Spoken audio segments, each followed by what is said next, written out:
Hello everyone and welcome to another Bookmas video. Today I want to talk about comfort reads you can pick up around this time of the year. Whoa, oh, oh. La, da, da, da, oh, oh, oh.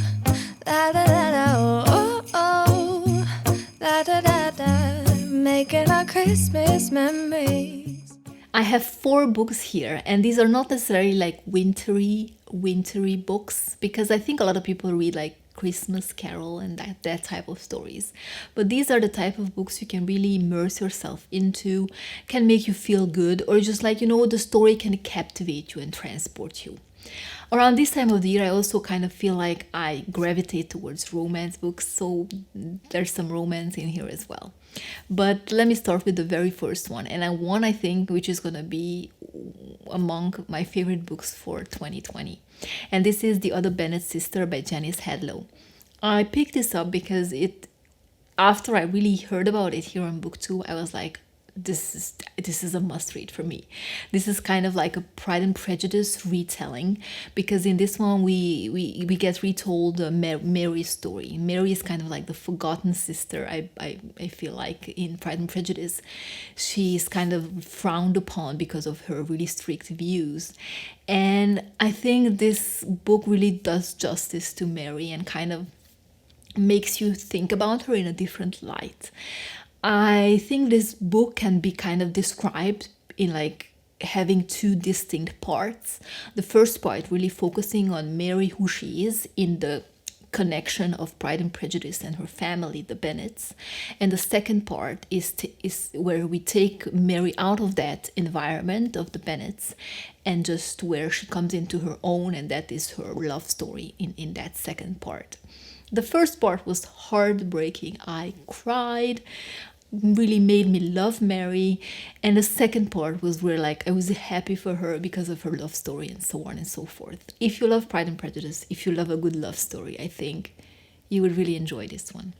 And the next one I have for you is also like a romance book series, but it's more like an author, I think. Even though I have only read one series by this author, I hear amazing things overall about this author. And it is Ilona Andrews. I have picked up her Hidden Legacy series and I have read 5 of them, all of them which have been out as of the start of this year. I have read around the first half of the year, I think in April when we had our first lockdown here in Denmark, and I binge read 5 books in like rapid succession and I couldn't get enough. These are so addictive if you like romance stories, which kind of like also very plot action focused, fast paced. The world is like fantastical. This is an urban fantasy. We followed a couple for each of the trilogies which are in this series. So I read the first trilogy and then I started the second with the first book, or the first 2 books. So I think this is something really for you if you love romance with like a fantasy twist, urban fantasy twist. I think these are very, very popular in the romance genre, and the covers don't do justice to what's inside these books. So I think I don't want to say much more about this, but I think this is the one worth checking out if you're into romance.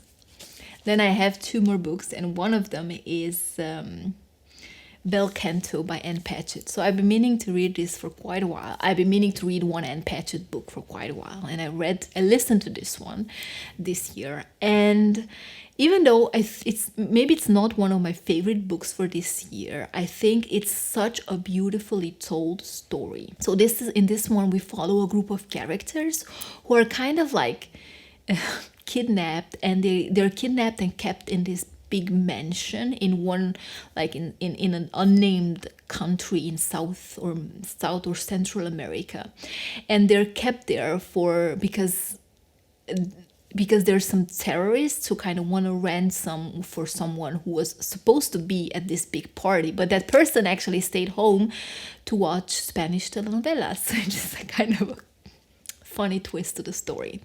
It was the president of the country who stayed at home. So everyone else, all the guests, are kept kidnapped and sequestered in this house for many, many weeks. And we follow what's happening to them, how the guests are so different, and how the captors are also so different, and how at the end they almost seem like this happy happy family, but like at least a united family. Everyone knows each other. They're kind of like in this limbo state where they don't know what's going to happen. The reality is kind of different for them. And I think now, looking back at what I'm describing and thinking about 2020, where we're all in our houses, unable to leave sometimes for long stretches of time, if you want a setting like that, then this is the perfect one. We have at the center of this story an opera singer, and she's kind of the glue which keeps this group together, and everyone is kind of mesmerized by her voice. I think I will definitely check out more Ann Pratchett in the future, because I remember the mood while reading this story, and I remember the characters and how I felt about them. And I think it's a beautifully told story. It's not necessarily one you would go to for something fast-paced and, these kidnapping stories. It's one you go to for character development, to setting the mood, to getting to know these people and who are brought together by unusual circumstances. So yeah, definitely one worth checking out. And then the very last one is one I read recently. Actually, this is also one I listened to, and it is Once Upon a River by Diane Setterfield. I've been meaning also to pick up one Diane Setterfield for a long time, and I'm happy I did this. This was such a beautiful story. We follow a group of characters. We start out at an inn. I think it's like 1800s Londonish area by the river, where they kind of we follow these characters who are at this inn, and they're having one of their storytelling nights where the owner of the inn is really good at telling stories, and they kind of brings these people together. And then something happens that night, because a man stumbles in with a dead child in his arms, and then he kind of collapses. They kind of try to help this man out, get a doctor, and they fear that this young child, this girl, is dead, but actually she comes back to life after what seems like a few hours. So it's really an unusual thing. And then it kind of, the story goes from there, where these people at this inn kind of feel now storytelling is part of their lives, and now they feel like they're part of a story, and they kind of, all of them, add to this story, form this story, and make it into one that they could tell and that they could give on, in a way. Throughout this book, we follow these people separately. We get to know them, and we get to know how they're linked together. And this story is also, in this community, there are also these common links of missing children, which kind of link them together in a way. The focus point of this story is this child and who she is, because no one knows. People lay claim on her. This is our child. This is my granddaughter. This is my missing child who we thought got drowned in the river. So it's such a beautiful storytelling. And I love how we got to know all of these characters, and their stories got interwoven into the main storyline of this book. I think it's beautiful the way these people kind of came together in this storytelling, with this storytelling element at the center of this. And if you haven't picked up Once Upon a River or any Diane Setterfield novel, then I think this one is a great one to get to. I think I have another one of hers on my priority list, but I think I would also listen to that. I think I listened to most of these. No, I think I listened to Bel Canto and Once Upon a River, and they were both amazing in audio format. And now, while I'm knitting, because I started knitting, what to do in 2020? I think it's great to do something while also listening, so I can do my small knitting project.